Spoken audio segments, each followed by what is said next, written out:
नमस्कार, आपके साथ मैं हूं लावनी विनीत और आप देख रहे हैं सुदर्शन न्यूज। तो खास तौर से हम उन 5 दिनों का राज जानने की कोशिश करेंगे जो कई अहम सवाल उठा रहा है। वो 5 दिन जब 2 भारतीय मौलाना पाकिस्तान में लापता हुए थे। कहां थे वो, आखिर मंशा की क्या थी और क्यों वापस लौटने के बाद वो अपनी सफाई में कुछ ऐसी बातें रख रहे हैं जिससे बड़े बड़े अहम सवाल खड़े हो रहे हैं।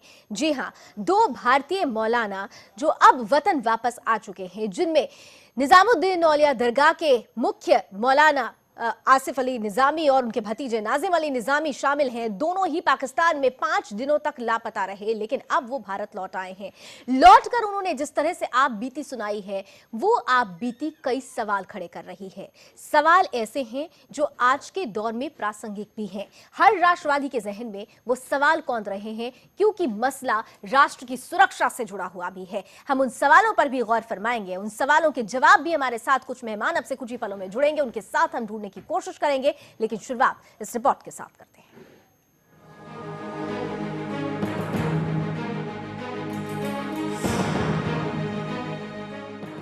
पाकिस्तान में संदिग्ध हालत में लापता होने के बाद हजरत निजामुद्दीन औलिया दरगाह के मुख्य मौलाना आसिफ अली निजामी और उनके भतीजे नाजिम अली निजामी भारत लौट आए हैं। लेकिन लौटकर उन्होंने जो आप बीती सुनाई, उस पर सुदर्शन न्यूज के कई सवाल हैं। ये सवाल हर राष्ट्रवादी नागरिक के भी हैं। सुब्रमण्यम स्वामी के सवाल तो बेहद प्रासंगिक हैं। नहीं, वो झूठ बोल रहे हैं। वो तो अपने बचाव के लिए और यहाँ सहानुभूति पैदा करने के लिए कह रहे हैं। पाकिस्तान में वो जाना और फिर सरकार, वहाँ की जो निर्वाचित सरकार है, तथाकथित निर्वाचित सरकार है, वो ये कहना कि हमें पता भी नहीं था। और तो फिर ये इतने दिन ISI उनके साथ क्या कर रही थी। हाँ, और क्या ये कहना कि वो उनको RAW एजेंट कहा, ये तो उनकी बात है। जो आरोपी हैं, जो आतंकवादी माने जाते हैं, जो उग्रवादी माने जाते हैं, उनकी बातों पर हम कैसे विश्वास कर सकते हैं। हमारे पास इंडिपेंडेंट जानकारी है, उसके अनुसार ये लोग हमारे देश के खिलाफ काम कर रहे थे। आपको बता दें कि नाजिम और आसिफ पाकिस्तान में अचानक संदिग्ध हालत में गायब हो गए थे। भारत के दबाव में पाकिस्तान ने इनका पता लगाया, लेकिन बीजेपी सांसद सुब्रमण्यम स्वामी ने कहा है कि ये दोनों मौलवी झूठ बोल रहे हैं कि उन्हें पाकिस्तान में डिटेन किया गया था। वो अपने बचाव और सहानुभूति पैदा करने के लिए ऐसा कह रहे हैं। इतने दिन ISI उनके साथ कर क्या रही थी? वो कह रहे हैं कि उन्हें रॉ एजेंट कहा गया, लेकिन ऐसी बातें तो उग्रवादी, आतंकवादी कहते हैं कि उनके यहाँ भारत से रॉ एजेंट आए। स्वामी के मुताबिक उनके पास इंडिपेंडेंट इंफॉर्मेशन है कि दोनों मौलाना जो पाकिस्तान में लापता हुए थे, वो वास्तव में देश के खिलाफ काम कर रहे थे। नाजिम के मुताबिक पाकिस्तान में एक उम्मत नाम का अखबार है। उसने हमें अपनी खबर में रॉ का एजेंट बताते हुए हमारी फोटो भी छापी। नाजिम ने भारत सरकार, नरेंद्र मोदी, सुषमा स्वराज और राजनाथ सिंह का शुक्रिया अदा किया। दोनों ने सुषमा स्वराज से मुलाकात भी की। लेकिन सुब्रमण्यम स्वामी के बयान के बाद नाजिम अली निजामी ने कहा कि मैं पाकिस्तान फिर जाऊंगा, फिर पैगाम मोहब्बत लेकर जाऊंगा और डंके की चोट पर जाऊंगा। दरअसल मौलाना के मुताबिक वो अपने रिश्तेदारों से मिलने कराची गए थे। इसके बाद वो 8 मार्च को लाहौर की दाता दरबार दरगाह पर गए थे। फिर उनके लापता होने की खबरें आई। उनके परिवार के लोगों का कहना था कि आसिफ निजामी को लाहौर एयरपोर्ट पर अधूरे ट्रैवल डॉक्यूमेंट्स होने का कारण बताकर रोका गया था। भारत सरकार ने और इस्लामाबाद में मौजूद भारतीय हाई कमिश्नर ने ये मामला पाकिस्तान सरकार के सामने उठाया। बाद में पाक ने भारत को बताया था कि दोनों मौलवियों का पता लगा लिया गया है कि वो कराची में हैं। पाकिस्तानी मीडिया में खबरें आई कि ISI ने दोनों मौलवियों को गायब करवाया है। पाक खुफिया एजेंसियों को शक था कि दोनों का ताल्लुक मुहाजिर कौमी मूवमेंट से हो सकता है। हालांकि आधिकारिक तौर पर पाक सरकार कहती रही है कि आसिफ और नाजिम अपने श्रद्धालुओं से मिलने सिंध के अंदरूनी इलाकों में गए थे और वहां मोबाइल सर्विस नहीं होने के चलते उनका परिवार से संपर्क नहीं हो पा रहा था।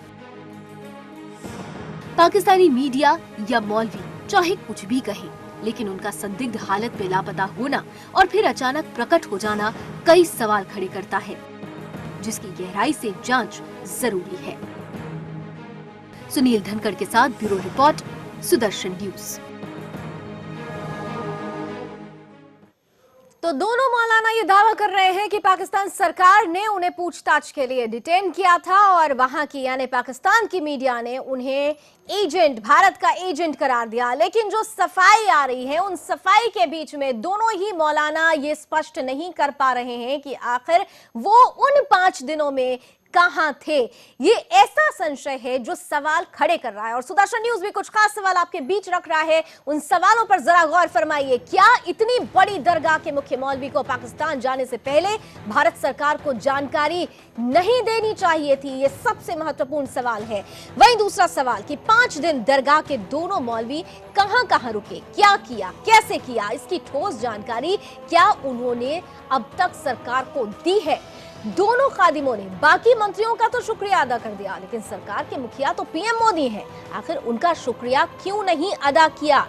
साथ ही साथ एक और महत्वपूर्ण सवाल, क्या इस बात की जांच नहीं होनी चाहिए कि अतीत में इस तरह के कितने मौलवी खादिम संदिग्ध हालत में पाकिस्तान गए और ऐसी चीजें स्पष्ट नहीं हो पाई?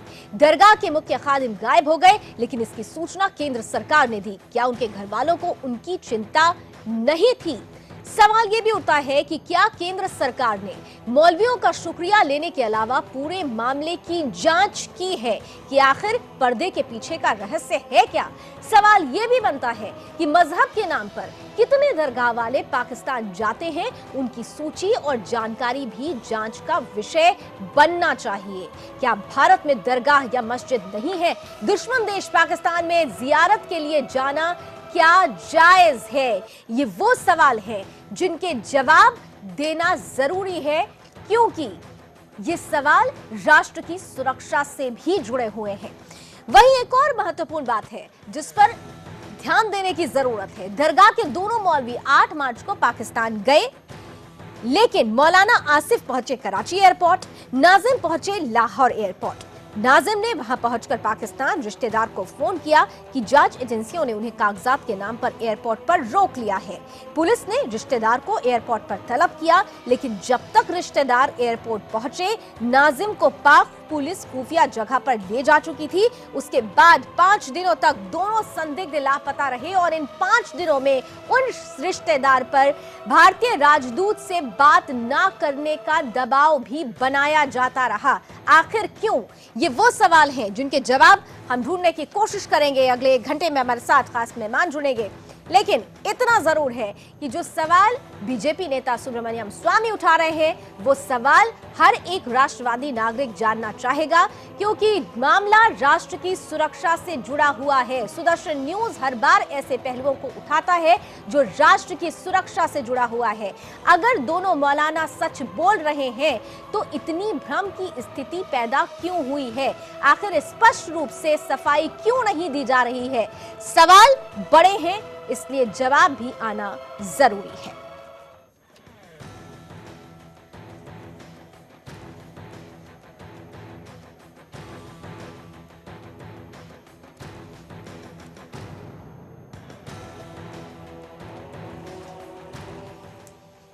और चलिए बिना समय गवाए 2 मेहमान मेरे साथ इस वक्त स्टूडियो में जुड़ चुके हैं और मैं आपको उनसे वास्ता कराती हूँ। इस वक्त मेरे साथ स्टूडियो में मौजूद हैं जाने माने defence expert colonel T K. Tikku साहब। बहुत बहुत स्वागत है कर्नल टिक्कू आपका। और साथ ही साथ मुस्लिम मामलों के जानकार अब्दुल अजीज खान मेरे साथ जुड़ रहे हैं। अब्दुल साहब आपका भी स्वागत। और हमारे सहयोगी रिपोर्टर नमित त्यागी भी मेरे साथ इस वक्त जुड़ रहे हैं। नमित जो लगातार इस खबर पर बने रहे, जिन्होंने ये खबर क्रैक की। मैं सबसे पहले टिक्कू साहब आपका फर्स्ट कमेंट लेना चाहूंगी। जिस तरीके से सुब्रमण्यम स्वामी जो बातें कह रहे हैं कि कहीं ना कहीं से जो सफाई दी जा रही है दोनों मौलानाओं की तरफ से, वो संशय पैदा करती है, आप कितना इत्तेफाक रख रहे हैं? देखिए, सबसे पहले मैं आपको ये बता दूं कि हज़रत निज़ामुद्दीन औलिया की जो दरगाह है वो कोई मामूली धार्मिक स्थल नहीं है। पूरे विश्व में हज़ारों करोड़ों मुसलमानों की आस्था का केंद्र है वो। और ऐसे दरगाह के मुखिया पाकिस्तान चले जाएं, पाकिस्तान में 5 दिन वो गायब रहें, और फिर जब वो वापस आते हैं तो उनकी जो थ्योरी है जो वो बता रहे हैं वो अनकन्विंसिंग हो, ये बहुत ही संदिग्ध मामला है।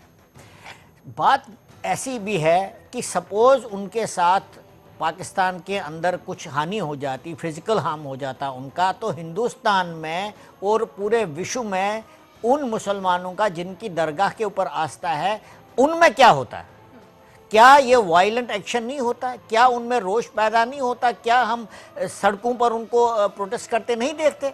और मैं ये मुसलमान और हिंदू की बात है, क्योंकि ये दरगाहें जो है इसमें दोनों का श्रद्धा होती है, आस्था है इसमें।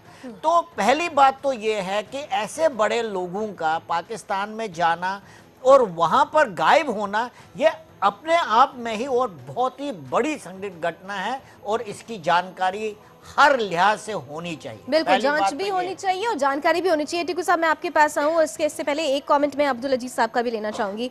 अब्दुल साहब, बड़ा सवाल ये भी बनता है, हम जिस देश में रहते हैं इस देश में भी दरगाहें हैं। निजामुद्दीन औलिया दरगाह के बारे में अभी टीकू साहब ने ही बताया, वो सबसे बड़ा केंद्र है। ऐसे में पाकिस्तान जो दुश्मन है हमारा, जो खुलकर दुश्मनी निभाता है, ऐसी देश की सरजमी पर जाकर जियारत करना, क्या ये जायज है? देखिए, जियारत तो दुनिया में पूरी में कहीं भी कर सकते हैं, लेकिन जो माहौल हमारे देश का पाकिस्तान का चल रहा है, एक जिम्मेदार बुजुर्ग आदमी जो कि हजरत निजामुद्दीन औलिया, दुनिया का आदमी वहाँ पर आता है और जानता है, आस्था है लोगों की। एक जिम्मेदारी, मतलब देश के जिम्मेदार, इस जिम्मेदारी के नाते से हमारी हुकूमत को पता होना चाहिए कहाँ गए हैं, कैसे जा रहे हैं, क्यों जा रहे हैं। एक जिम्मेदार आदमी का खुदा नगास्ते वहीं उनके साथ में कुछ हो जाता। नहीं तो ये ये बात तो हमारी हुकूमत नहीं, हमारी सरकार ने इससे क्रैक किया। नहीं, घर बहुत वालों अच्छा ने तो करा। बताया भी नहीं था कि वो गायब हुए। जब जी, मसला सरकार ने उठाया तब जाकर ये मसला लाइमलाइट में आया है, घर वाले तो छुपा रहे थे। देखिए, हमारी सरकार बहुत अच्छा काम कर रही है और एक उन्होंने अपनी जिम्मेदारी निभाई है। लेकिन हाँ, इसमें अगर कोई शख्स, सरकार को कोई शक या किसी इंसान को शक आता है तो इसकी वाकई में जांच की जाए। ठीक है, नमित, मैं आपके पास आ रही हूँ क्योंकि आप इस खबर पर लगातार बने रहे हैं, आपने क्रैक किया है इस खबर को। खास तौर से जब आप नाजिम अली और आसिफ अली के घर पहुंचे, वो कौन सी बात थी इस पूरे प्रकरण में जो बाकी एक लूप होल की तरह देखी जा रही है? कहां से कंफ्यूजन क्रिएट हो रहा है? घर वालों का क्या रिएक्शन?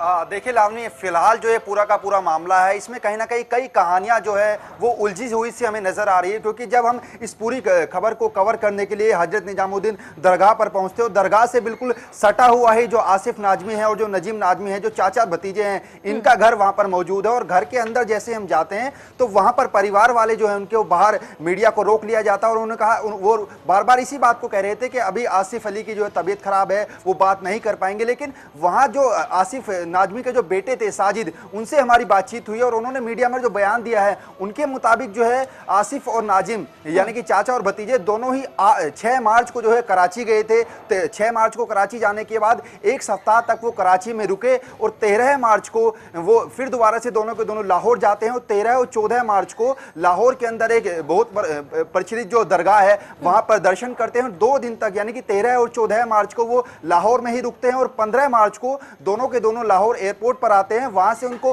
कराची जाना होता है। तो जो नाजिम है उनको उनके जो डॉक्यूमेंट्स है वो कंप्लीट नहीं होते हैं। वहां पर जो पुलिस अधिकारी होते हैं, एयरपोर्ट के जो आला अधिकारी होते हैं, वो नाजिम को वहां पर रोक लिया जाता है। जबकि आसिफ अली जो है वो कराची के लिए जो है वो लैंड कर जाते हैं और 6 बजे यानी कि 15 मार्च की शाम को 6 बजे उनकी फ्लाइट जो थी आसिफ अली की वो कराची पहुंची थी। जिसके बाद उन्होंने शुरू में ही जो यहाँ पर नमित, मैं आपसे एक सवाल करूं फिर मैं अपने और मेहमानों के पास आ रही हूँ। नमित, क्या घर वालों ने ये बताया कि जब वो दोनों ही एयरपोर्ट से गायब हुए उसके बाद पाकिस्तान में जो उनके रिश्तेदार हैं उन्होंने क्या इस बाबत कोई जानकारी घर वालों को दी? और अगर घर वालों को जानकारी दी गई तो घर वालों ने क्या सीधे सरकार से इस बाबत या पुलिस को इस बाबत इन्फॉर्म करने की कोई कोशिश की? देखिए, जहां तक अगर हम घर वालों के बयान की बात करते हैं लावनी, तो जो आसिफ नाजमी के जो बेटे हैं साजिद नाजमी, उन्होंने जरूर कहा कि 13 और 14 मार्च को जब लाहौर के अंदर दरगाह में दोनों ने दर्शन किए थे, उसके जो फोटोज थे वो खुद हमें व्हाट्सअप किए थे। लेकिन उसके बाद जब 15 मार्च को जब आसिफ अली जो थे लाहौर के लिए कराची के लिए रवाना हुए थे लाहौर से, उन्होंने जो वहां पर पाकिस्तान के अंदर जो उनके रिश्तेदार हैं वजीर नाजमी जो उनके भांजे हैं, उनको फोन किया था कि शाम को 6 बजे मेरी फ्लाइट जो है वो कराची आने वाली है। और 6 6 बजे वजीर जो थे, वजीर नाजमी, वो फ्लाइट एयरपोर्ट पर पहुंच गए थे, लेकिन रात के 2 बजे तक जो है वजीर नाजमी एयरपोर्ट पर खड़े रहे, लेकिन आसिफ जो है वो बाहर नहीं आए। तो कुल मिलाकर यहाँ पर 2 कहानियां इसलिए नजर आ रही क्योंकि जो विदेश मंत्रालय है वो कह रहा है कि जो 8 मार्च को ये दोनों कराची गए थे, और परिवार वाले जो है वो कह रहे हैं कि 6 मार्च को गए थे। तो आखिर सच्चाई क्या है, ये बताने के लिए भी चलिए आसिफ नमित, अली मैं का आपके पास आ रही हूँ। इस बीच मेरे साथ सैयद साजिद निजामी भी जुड़ रहे हैं, आसिफ निजामी के बेटे हैं। साजिद, मैं आपसे सिर्फ एक सवाल करूंगी, ये जो भ्रम की स्थिति पैदा हुई है इसका क्लैरिफिकेशन अभी तक क्यों नहीं आप लोग कर रहे हैं? आखिर इतना भ्रम क्यों हो रहा है, क्लियर करिए। मैं 1-2 चैनल से मेरे पास भी ये सुना था, मेरा वो 6 मार्च को गए थे यहाँ से। वापस आने के बाद जो वो क्लैरिफिकेशन दे रहे हैं, हर व्यक्ति यही जानना चाह रहा है कि 5 दिन कहाँ थे, क्या हुआ, कहाँ रखे गए थे, ये क्लैरिफिकेशन क्यों नहीं आ पा रहा है आप लोगों की तरफ से? नहीं, वो तो उनको भी नहीं पता ना कहाँ रखा था उनको। अब वो तो इंडिया से गए हुए थे, उनको इलाके का नहीं मालूम कि कहाँ है, कौन सा इलाका है, क्या है, तो उनको भी नहीं मालूम किस इलाके में रखा उनको। और उनसे पूछताछ की, उनसे पूछा गया कि आप लोग कहाँ से ताल्लुक है, यहाँ किस लिए आए थे, क्यों आए थे, बस ये इनसे सवाल करें। लेकिन सैयद, मैं आपसे एक सवाल पूछूंगी सीधा सीधा। आप कह रहे हैं कि उनको नहीं पता कि उन्हें कहाँ रखा गया, क्या किया गया, लेकिन जब वो मीडिया से रूबरू हो रहे थे तो पाकिस्तान सरकार का भी धन्यवाद दे रहे थे, उस पाकिस्तान उस के सरजमी के लोगों का धन्यवाद दे रहे थे जिन्होंने इस कदर बेइज्जत करके उन्हें वहां पर वापस भेजा है। क्या ये जायज है? जब सुषमा जी ने उनसे बात करी पाकिस्तान गवर्नमेंट से, तो उनके बात करने के बाद ही 15 मिनट के बाद उनको रिलीज कर दिया, छोड़ दिया। तो उनका तो धन्यवाद उनका भी बनता है ना। भारतीय सरकार का धन्यवाद बनता है, पाकिस्तान सरकार का धन्यवाद किस लिए, जहां से इतना बेइज्जत करके वापस भेजा गया? तो उनकी तो कोशिशों से ये सब कुछ हुआ है, मगर उन्होंने उनकी नॉलेज में लाया, पाकिस्तान गवर्नमेंट की नॉलेज में, तो उन्होंने उस पर फौरन एक्शन लिया और ये 15 मिनट के अंदर ही रिलीज होगा। जब सरताज अजीज साहब से बात हुई, वहां की मीडिया आपके फादर को, आपके कजिन को, आपके चाचा को एजेंट बताती है, भारत का एजेंट बताती है। क्या उस सरजमी पर दोबारा जाना जायज है जिस तरीके से हमने बयान सुना है? देखिए, ऐसा है कि ये जो आप बता रही हैं कि एजेंट का, ये वहाँ के एक लोकल अखबार है उम्मत अखबार, उसके अंदर ये खबर आई थी कि ये जो आप बता रही हैं। और रहा मेरे फादर की बात, मेरे फादर 80 ईयर्स के बीमार रहते हैं, उनका तो मुश्किल है अब जाना। तो रही मेरे कजन की बात, तो हम लोग ऐसे दरबार से ताल्लुक रखते हैं, हजरत निजामुद्दीन औलिया बाबा के दरबार से, जहाँ से प्यार मोहब्बत का पैगाम दिया जाता है। सूफी निज़म को हम आगे बढ़ाना चाहते हैं, जो उनके पैगाम है। तो इसके सिलसिले में उन्होंने, नाज़िम साहब ने अभी अपना बयान दिया है वहाँ पे, सुषमा जी के वहाँ पे जो कॉन्फ्रेंस थी उसके अंदर, कि मैं तो जाऊंगा और डंके की चोट पे जाऊंगा वहाँ पे, समझे। उन्होंने तो ये बयान दिया है वहाँ पे। लेकिन जिस तरीके से व्यवहार वहां पर किया गया, आपके पिता के ने भी जो बताया है कि उनके मुंह पर कपड़ा रखा गया, उनको खाना खिलाने की इस तरह से कोशिश की गई। आपने अभी खुद कहा, अभी आपने लाइव बोला कि उन्हें कहाँ रखा गया था, उनके मुंह पे कपड़ा बंधा हुआ था। जिस देश में ऐसा व्यवहार किया गया हो, क्या उस देश में दोबारा जाना जायज है? सुनिए, उन्होंने ये कहा कि एयरपोर्ट से जब मुझे लेके गए, मुंह पे कपड़ा डाल के लेके गए थे, उसके बाद उनका कपड़ा हटा दिया था और उनको खाना भी खिलाया और उनको चाय बिस्कुट भी खिलाए गए वहाँ पे। और उनसे ये बात पूछी भी गई कि आप लोग यहाँ क्यों आए थे, किस लिए आए थे और कहाँ दिल्ली में। चलिए ठीक है, आप जो बातें कह रहे हैं, आपके पिता ने क्या कुछ मीडिया के सामने कहा है, आप भी सुनिए एक बार, फिर से अपने दर्शकों को भी सुनाते हैं। तो वो फिर आए, वहाँ एयरपोर्ट पे हमारे भांजे और भी सब अजीज वगैरह आए हुए थे, तेलुगु कर दिया था, तो हमें दूसरे रास्ते से ले गए निकाल के। और फिर ऐसी जगह थी, कपड़ा डाल दिया मेरे ऊपर, सर के ऊपर। वहाँ फिर एक कमरे में ले गए, वहाँ पर काफ़ी दूर थी जगह कराची से। चाय लाए, चाय में ज़रा वो थी तो मैंने रख दी, थोड़ा देर घूट लेकर। कहने क्यों नहीं पी रहा है आप? मैंने कहा चाय, मैं पानी वाली चाय नहीं पीता, दूध वाली में हल्की पत्ती हो, हल्की थोड़ी चीनी हो, बस वो पीता हूँ। फिर वो बना के लेकर आए चाय, अच्छी बनी चाय थी, बिस्किट भी दिए। चलिए आसिफ साहब को आपने सुन लिया, अब हम पांचों से, और सैयद आपसे भी मैं कहूंगी साजिद कि आप हमारे साथ बने रहें, क्योंकि आपका ही जवाब आज सबसे ज्यादा लोग सुनना चाहते हैं, जानना चाहते हैं। जो भ्रम की हालत पैदा हुए हैं उन्हें आप ही दूर कर सकते हैं। मेरा एक छोटा सा ब्रेक लेते हैं, ब्रेक के उस पार भी सवालों के जवाब ढूंढते रहेंगे।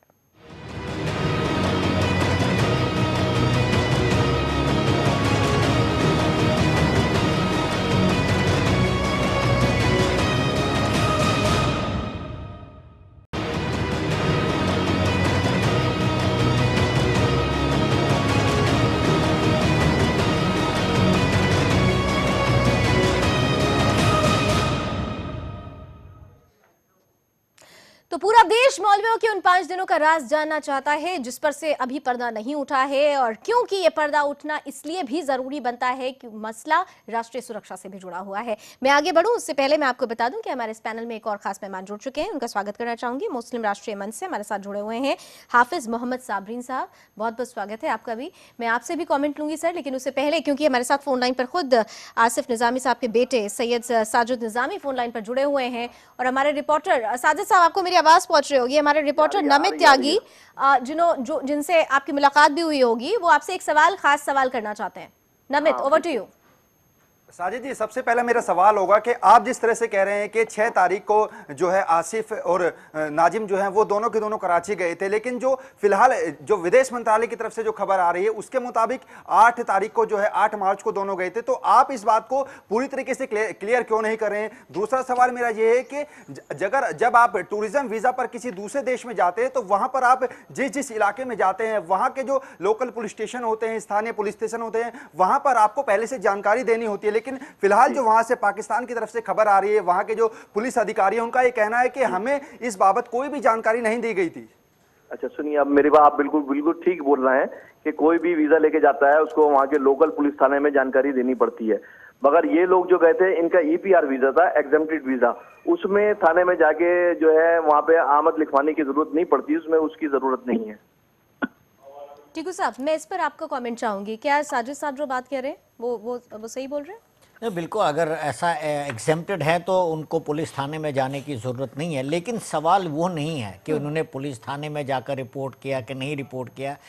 सवाल ये है कि इतने बड़े आदमी हैं दोनों, वो पाकिस्तान जाते हैं और वहाँ 5 दिन उनका कुछ अता पता नहीं है, तो क्या Indian intelligence agencies, government agencies, Pakistan की इंटेलिजेंस एजेंसीज, क्या उनको इनकी जिम्मेदारी नहीं बनती है कि इतने बड़े लोग बाहर वाले देश से आ रहे हैं तो आप उनकी सुरक्षा का क्या प्रबंध करें? आपको यही नहीं पता है कि वो कहाँ हैं? दूसरी बात मैं आपको बताना चाहता हूँ, देखिए पाकिस्तान के अंदर आजकल सूफी फॉलोवर्स जो जितने भी हैं उनके ऊपर कितने हमले हो रहे हैं। पेशावर से लेकर सिंध तक कितने हमले हो रहे, कितने लोगों को मारा गया, और उस हालत में ये दोनों वहां चले जाते हैं और 5 दिन गायब रहते हैं, और अगर कुछ हो जाता है, अगर कुछ हो जाता है, बिल्कुल एक बड़ा मुमकिन था, बहुत हम इस बात को तो यकीन कर ही नहीं सकते, इसकी तो जांच होनी चाहिए। ठीक है, बिल्कुल। मैं साबरीन साहब का कमेंट लूं इस पर, उससे पहले मैं अपने दर्शकों को सुनवाना चाहते हैं हम लोग कि नाजिम अली क्या कुछ कह रहे हैं, जो मौलाना हैं जो वहां से गायब हुए थे, वो क्या कुछ कह रहे हैं इस पूरे मसले पर। आइए फटाफट सुन लेते हैं। सच्चाई का पैगाम देने वाले हैं, गैर कानूनी काम करने वाले नहीं हैं। तो जब हमारे पास अंदरूनी सिंध का वीज़ा ही नहीं है तो हम वहाँ क्यों जाते हैं? हम कराची में थे, कराची में रहे और फिर वहाँ से हम इस सफ़र में इस वक्त यहाँ आपके सामने हिंदुस्तान में खड़े हैं। मैं पूरे हुकूमत हिंदुस्तान का शुक्रगुज़ार हूँ, खुसूसन मैडम सुषमा स्वराज की तहे दिल से शुक्रगुज़ार हैं कि उन्होंने इस मामले में पूरी दिलचस्पी ली, और उसका रिज़ल्ट है कि हम बहुत जल्दी आपके सामने यहाँ मौजूद हैं। वो लोग चाहते हैं कि मैं पाकिस्तान ना जाऊँ, मैं पाकिस्तान फिर जाऊँगा, फिर पैगाम मोहब्बत लेके जाऊँगा और डंके की चोट जाऊँगा, क्योंकि हमारा पैगाम इंसानियत का पैगाम है। कुछ खबीस ऐसे भी हैं जो इनको ये प्यार की बात पसंद नहीं है। इसी तरह एक उम्मत अखबार है जो इस तरह की इन मोहब्बत की बातों को प्रचार नहीं करने देना चाहता, और उसके अंदर वो मुख्तलिफ तरीके से झूठे बयान और झूठे फोटो और झूठी चीजों को प्रिंट करता रहता है। मगर उस ऊपर वाले की का शुक्र है कि ये पैगाम मोहब्बत दुनिया में बढ़ रहा है, ये बढ़ता रहेगा। उनके झूठे एडवर्टाइज से या झूठी प्रिंट से कोई किसी के दिल को तोड़ नहीं सकता। मैं इस मौके पर आप सबका भी शुक्रगुजार हूं जिन्होंने मोहब्बत दिखाई। सुषमा जी का शुक्रगुजार हूं कि उन्होंने जो दिलचस्पी ली, राजनाथ साहब से और तमाम लोगों का शुक्रिया अदा करता हूं, और पाकिस्तान गवर्नमेंट के लिए भी दुआ और शुक्रिया अदा करता हूं जिन्होंने फितने को खत्म किया और ये प्यार के समंदर को बढ़ावती दी। चलिए साजिद साहब, आप मेरे साथ बने रहे, आपके पास आ रही हूँ। उससे पहले मैं साबरीन साहब से, मुस्लिम राष्ट्रीय मंच से हमारे साथ जुड़े हैं, उनसे एक कमेंट चाहूंगी। साबरीन साहब ये कह रहे हैं कि पैगामे मोहब्बत उस देश को जिसकी दुम हमेशा से टेढ़ी ही रहती है, मुझे कहने में कोई भी गुरेज नहीं है, उसको क्या प्यार और मोहब्बत की भाषा समझ में आती है? और ऐसा देश जहां पर इस तरह से बदसलूकी की जाती है, हमारे देश में ऐसे मौलानाओं का क्या किस तरह से व्यवहार किया जाता है, हमारे देश में हमने देखा है उनके साथ वहां पर ऐसा व्यवहार, और फिर भी ये कह रहे हैं कि डंके की चोट पर दोबारा वापस जाऊंगा। किस प्यार मोहब्बत की बात हो रही है? सबसे पहले मैं दावत सुखन देने की आपके चैनल के ज़रिए जो मुझे यहाँ पर बुलाया गया है, मैं उसका शुक्रगुजार हूँ। और उसके बाद मैं अपने देश के वज़ीर आज़म मोहतरम आली जनाब नरेंद्र मोदी जी का भी शुक्रिया अदा करना चाहूँगा कि जिन्होंने सबका साथ और सबके विकास वाले नारे पर अमल करते हुए इंतहाई जो पेचीदा हालात हो सकते थे और जो ख़तरनाक हो सकते थे उसको कितनी आसानी से हल किया। और उसी के साथ मैं वज़ीर ख़ारजा मोहतरमा सुषमा स्वराज जी का भी मैं आपके चैनल के ज़रिए शुक्रिया अदा करना चाहूँगा कि जिन्होंने अपनी पर्सनली इंटेंशन लेकर इस सारे बहुत बड़ा एक मसला जो ख़ासकर हिंदुस्तानी मुसलमानों के साथ हुआ था, पता नहीं क्या घट सकता था, कि अपनी पर्सनली इंटेंशन लेकर इसको बड़ी आसानी के साथ हल करा। देखें 8 तारीख को निज़ामी साहब अपने चाचा के साथ जाते हैं, 9 तारीख क्या किया उन्होंने, 10 तारीख क्या किया, 13 तारीख जिस तरह से अखबारों के ज़रिए ही पता चला है कि वो दाता दरबार गए, जो वहाँ एक बहुत बड़ी दरगाह है और मुसलमान आलम उस दरगाह से अकीदत रखते हैं। उसके बाद हज़रत बाबा फरीदगंज शकर की दरगाह पर भी पहुँचे, लेकिन 14 तारीख या 15 तारीख को उनका वहाँ से किडनैप हो जाता है। हमको जो पता चला वो इंडियन मीडिया, हमारे हिंदुस्तान मीडिया के ज़रिए ही पता चला। सुनने के बाद बिल्कुल एक करवो बेचैनी लाजमी थी, और ख़ासकर मुसलमान आलम को और इस देश के मुसलमान को बेचैनी वाला आलम जो था वो होना था। मुझे भी, क्योंकि मेरे साथ निज़ामी साहब को बेचैनी समझ में नहीं आ रही है, वो तो कह रहे हैं कि मैं डंके की चोट पर फिर जाऊंगा। मैं नाजिम साहब के बारे में बता दूं कि नाजिम साहब तकरीबन 20 साल से मैं इनको जानता हूं, क्योंकि हज कमेटी में मैं हज एनजीओ से भी जुड़ा हूं, और ये वहाँ हाजियों की जो सेवा हुआ करती है, जिस वक्त हज करने के लिए लोग जाया करते हैं, तो ये भी दामे दुरने सखने मेरे साथ उन हाजियों की खिदमत में शामिल रहते हैं। आप जिस दरगाह के सज्जादा नशीन हैं, वो दरगाह कोई मामूली दरगाह नहीं है। बिल्कुल।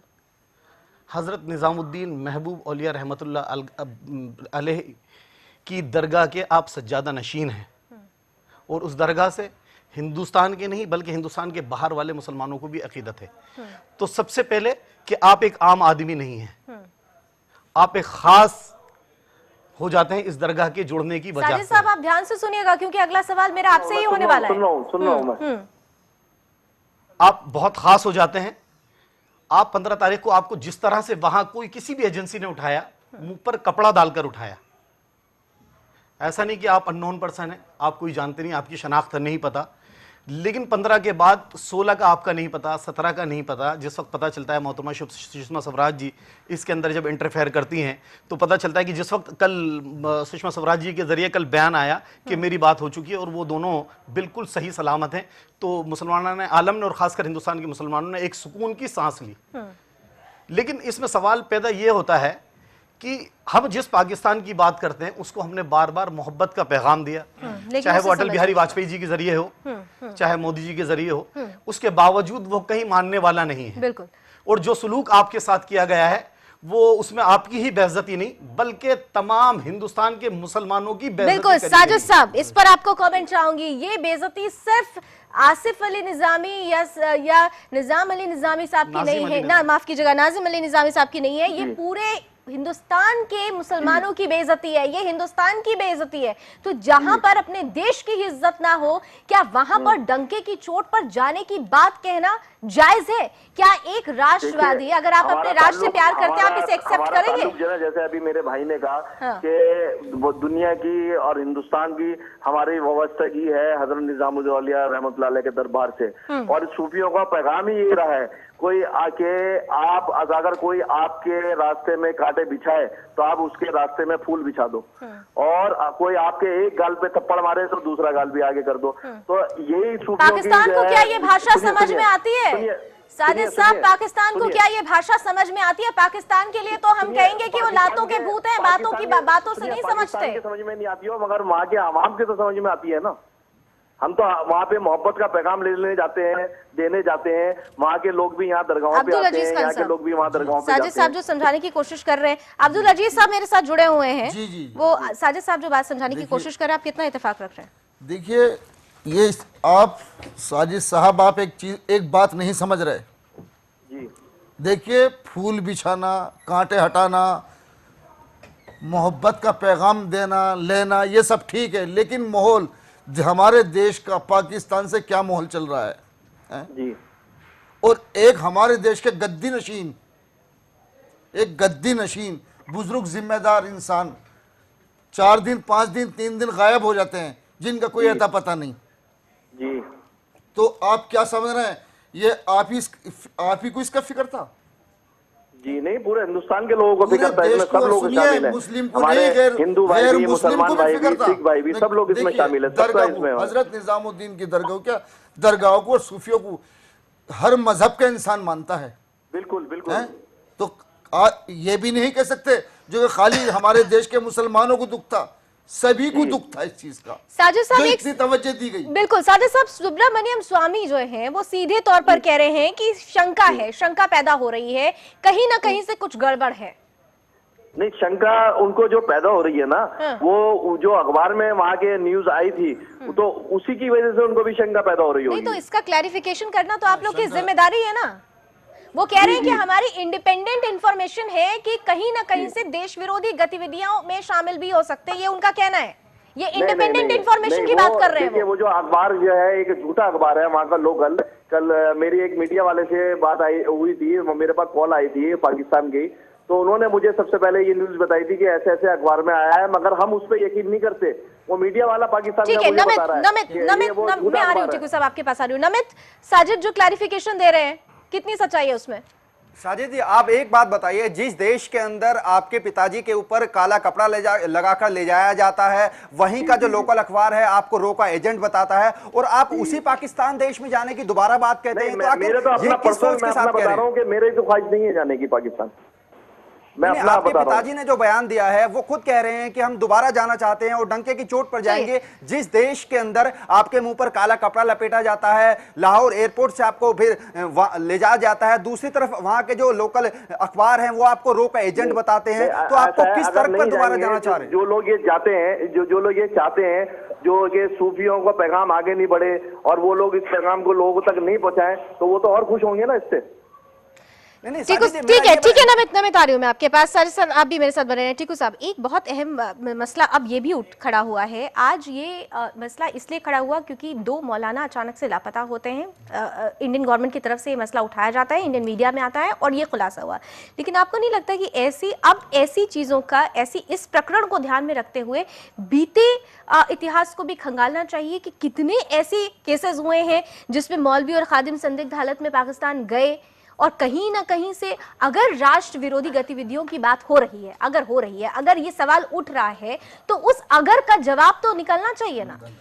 देखिए, सबसे पहली बात तो ये है कि अगर विश्व के इतने बड़े धार्मिक स्थल, सूफी सेंट की दरगाह निजामुद्दीन औलिया, जिसके अंदर पूरे विश्व के हिंदू मुस्लिम ही नहीं भाई कई और फेथ्स की आस्था है, और उसके खादिम को, जो एक बुजुर्ग आदमी है, बूढ़े आदमी है, वो पाकिस्तान चले जाते हैं, दरगाह में दस्तक देने के लिए जाते हैं, लाहौर में जाते हैं, कहीं और अपने रिश्तेदारों से मिलने जाते हैं, आप उसके ऊपर उस देश में काला कपड़ा डाल देते हैं, उसको किडनैप करते हैं। इससे बड़ी शर्म की बात कोई भी नहीं हो सकती। हाँ, और मैं आपको ये चीज बताऊं, निजामी साहब ने तो इसलिए बताया कि वो इसलिए ये बता रहे हो, कह रहे मैं डरता नहीं किसी से, मेरे साथ कुछ भी हो, मैं प्यार मोहब्बत का पैगाम दूसरे देशों में, पाकिस्तान में खासकर जहां पर इसकी सबसे ज्यादा जरूरत है वहां पहुंचा दूंगा। लेकिन मुझे लगता है अब समय आ गया है कि ऐसे लोगों को अपनी जान जोखिम में डालकर पाकिस्तान नहीं जाना चाहिए, क्योंकि आपने देखा 2-3 महीने पहले सिंध में एक बहुत बड़ी दरगाह थी, वहां पर कैसे कत्ल का आम हुआ, 100 लोग मारे गए और 300 लोग जख्मी हुए। पहली बात तो ये। दूसरी बात ये है, अगर ये खादिम साहब के साथ इतनी बड़ी दरगाह के खादिम के साथ ऐसा हुआ, तो छोटे वाले दरगाहों के साथ क्या हुआ होगा पाकिस्तान, उसके बारे में तो शायद हमें किसी को पता भी नहीं। information बिल्कुल होगी। बिल्कुल साजिद साहब, एक बहुत महत्वपूर्ण पहलू ये भी है, आपने शुरू में ही कहा था और अभी मेरे साथ साबरीन साहब भी हैं, उन्होंने भी कहा कि कई सालों से आपके पिता वहां जाते आते रहे हैं। अगर उनकी वहां, मेरे पिता 26 साल के बाद गए। अच्छा, 26 साल के बाद गए हैं। क्या इन 26 सालों के दौरान क्या आपके चाचा, क्या वो भी वहां पर गए? नहीं, इनके चाचा तो कई बार गए। हजरत निजामुद्दीन, मेन तो हजरत निजामुद्दीन औलिया के जो गुरु हैं, हाँ। बाबा फरीद गंजे शकर, उनकी वहाँ दरगाह है। तो एवरी ईयर जब उनकी एनिवर्सरी होती है, वो हर साल वहाँ एनिवर्सरी मनाने जाते हैं वहाँ पे। ठीक है, तो अगर हर साल ऐसे वहां आना जाना होता रहता है, तो इस बार कंफ्यूजन क्यों क्रिएट हुआ, ये भी एक सवाल है साजिद साहब। जी बताइए। अगर हर साल आना जाना होता रहता है, तो इस बार ये कंफ्यूजन क्रिएट क्यों हुआ? क्यों वो कह रहे हैं कि हमें डिटेन किया गया? क्यों क्लैरिफिकेशन नहीं साफ साफ आ पा रहा है? ये आज तक उनके साथ कभी ऐसी न्यूज अखबार में उनके खिलाफ कभी आई भी नहीं ना, क्या फर्स्ट टाइम ही ऐसा हुआ है जो अखबार में उनके खिलाफ, ये उस अखबार में वालों ने निकाला इनके खिलाफ। उसके बाद उस लेकिन पाकिस्तानी गवर्नमेंट की तरफ से जो आपके पिता कह रहे हैं काला कपड़ा मुंह पर बांध के लेकर गए, अगर वो इतनी बड़ी दरगाह के सजादा नशीन हैं, तो वहां के लोग उन्हें अगर पहचानते हैं, जानते हैं, उनके साथ ऐसा बर्ताव क्या आप बर्दाश्त करेंगे? नहीं, बिल्कुल हमें तो अच्छा नहीं लगा ना उनका ये बर्ताव, जो उनसे पूछताछ करी गई। इसीलिए मैंने आपसे कहा, मेरा अपना व्यू है, मैं तो जाना पसंद नहीं करूंगा वहां पे। साबरीन साहब, ऐसा बर्ताव क्या बर्दाश्त के लायक है? देखिए, कतन बर्दाश्त के लायक नहीं है, बिल्कुल भी मैं इससे कहीं भी इत्तेफाक नहीं रखूंगा। और बल्कि मैं तो ये कहूँगा कि तमाम खासकर जो जितने भी राष्ट्रवादी मुसलमान हैं, उनको पाकिस्तान का बिल्कुल खुलकर बाइकाट करना चाहिए, पूरी तरह से बाइकाट करना चाहिए। अभी जैसे मेरे भाई साजिद के जरिए मुझे पता चला है कि हर साल जाते थे, ठीक है, आप हर साल मोहब्बत का पैगाम लेकर जाना है, लेकिन सवाल इस बात का नहीं कि आपको वहाँ आपके साथ क्या हुआ क्या नहीं, लेकिन यहाँ का जो शहरी है हमारे हिंदुस्तान का, वो जानना चाहता है कि आपके साथ वहाँ क्या क्या हुआ। इस चीज को क्लियर और सिर्फ और सिर्फ क्लियरिफिकेशन इस बात की है, आप कोई आम नागरिक नहीं है, आम शहरी नहीं है। और सोचना ये भी चाहिए, बिल्कुल। हाँ टिकू साहब, मैं आपके पास और सोचना ये भी चाहिए, आप खुद सोचे कि क्या पाकिस्तान से अगर कोई मौलवी यहाँ आते, कोई बड़े खादिम यहाँ आते और उनके साथ ऐसा व्यवहार होता, तो पाकिस्तान का क्या रिएक्शन होता? हमें ये भी सोचना चाहिए, क्या पाकिस्तान से हम इस तरीके की उम्मीद रख सकते हैं, जैसे इंडियन गवर्नमेंट ने जो एक उम्मीद दिखाई है, जो इंडिया ने एक उम्मीद दिखाई है, पाकिस्तान से हम रख सकते हैं? टिकू साहब देखिए, मैं पहले आपको 2 चीज़ बताता हूँ। ये 26 साल से वहाँ हर साल गए हैं और सही सलामत वापस आए हैं, लेकिन आपको मालूम होना चाहिए पाकिस्तान के सरकार के अंदर, पाकिस्तान की जो व्यवस्था है, उसमें आजकल किसका जोर है? वो उनका जोर है, उन धार्मिक सोच विचार वालों का जोर है जो सूफी ट्रेडिशन के बरखिलाफ हैं।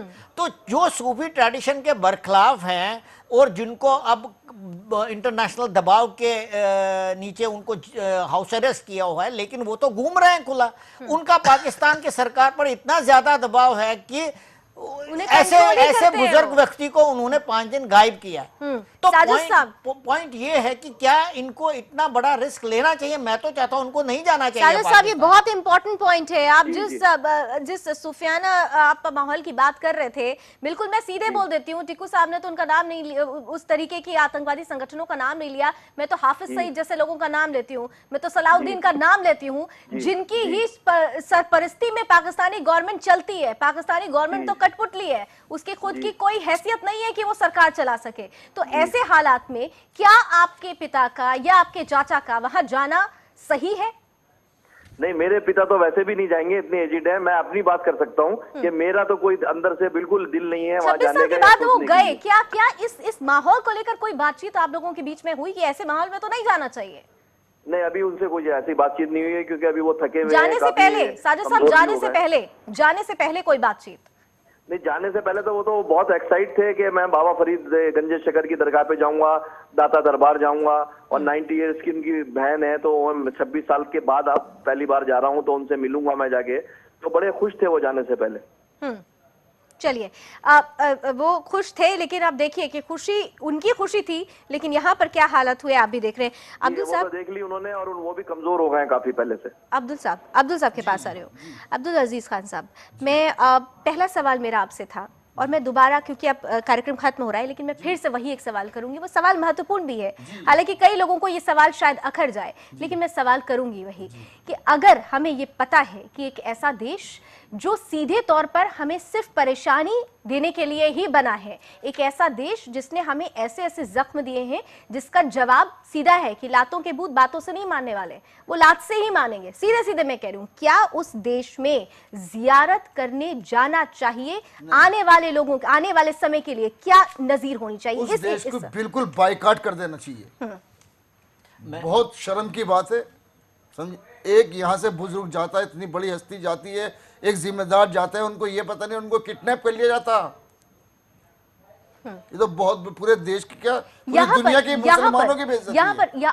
आपने कहा कि पूरे मुसलमानों की बेइज्जती है। मैं राष्ट्रीय मुस्लिम मंच से हमारे साथ, क्योंकि साबरीन साहब जुड़े हैं, टिकू साहब मैं बस आ रही हूँ, 2 सेकंड में आपके पास आ रही हूँ। साबरीन साहब, ये पूरे भारतीय मुसलमानों की बेइज्जती, आपको नहीं लगता राष्ट्रीय मुस्लिम मंच की तरफ से इस मसले पर एक आवाज बुलंद होनी चाहिए? देखें, 100% होनी चाहिए और आवाज़ बुलंद होनी चाहिए। और मैं यहाँ डंके की चोट पर आपके चैनल के जरिए भी मैं कहता हूँ कि तमाम मुसलमानान हिंद को इस पाकिस्तान का बायकॉट करना चाहिए, और ख़ासकर बिल्कुल फ़ौरन। आज जिस तरह से एक 80 साल बुजुर्ग के साथ, और बुजुर्ग भी कोई एक आम नागरिक नहीं था, कोई आम शहरी नहीं था, एक बहुत बड़ी दरगाह का सज्जादा नशीन, चलो मैं मान लेता हूँ कि उन्होंने रोका समझा, अरे भाई तो 80 साल बुजुर्ग क्या रोका हो सकता है?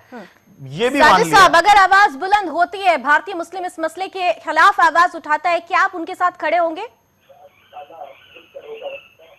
साजिद साहब, जी अगर भारतीय मुसलमान इस मसले के खिलाफ आवाज बुलंद करता है, तो क्या आपकी आवाज उनकी आवाज से मिलेगी? क्या आप उनके साथ खड़े होंगे?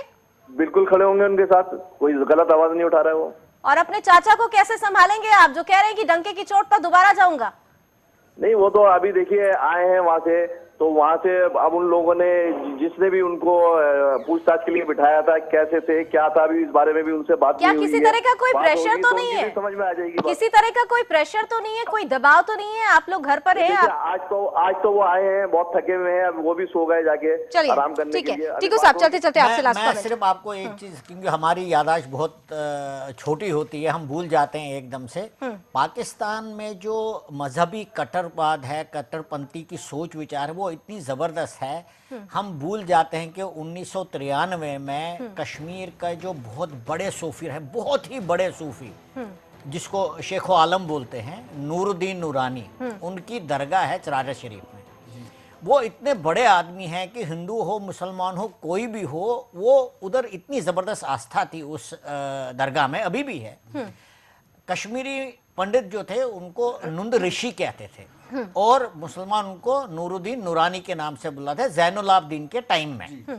और 12वीं सेंचुरी से लेकर अभी तक इतनी ज़बरदस्त आस्था है उधर। और पाकिस्तान ने क्या किया, उन्होंने अपने एजेंट भेजकर, वो मेजर, मुझे नाम याद, मैं भूल रहा हूं अभी उस मेजर का नाम, उसको भेजकर उसको जला दिया। हाँ, क्योंकि वो पाकिस्तान है साजिद साहब, क्योंकि वो पाकिस्तान है, और पाकिस्तान की नियत और नीति में किस कदर खोट रहता है, शायद अब ये समझने की जरूरत आन पड़ी है। उम्मीद है कि आप लोग समझेंगे जरूर। और बहुत बहुत शुक्रिया आपका भी, और हमारे तीनों मेहमानों का, और हमारे रिपोर्टर अमित का भी बहुत बहुत शुक्रिया आपने अपनी बातें हमारे बीच रखने के लिए। बहरहाल सवाल महत्वपूर्ण थे, इन सवालों का जवाब हमने तो देने की कोशिश की, लेकिन अब उम्मीद है कि दोनों भारतीय मौलाना भी जो बातें अब तक भ्रम पैदा कर रही हैं, उन बातों से पर्दा उठाने के लिए सरकार की आवाज से आवाज जरूर मिलाएंगे। इसी उम्मीद के साथ बहुत बहुत शुक्रिया। फिलहाल अभी बस इतना ही, लेकिन देश दुनिया की तमाम खबरों के लिए आप जुड़े रहिए सुदर्शन न्यूज के साथ। जय हिंद।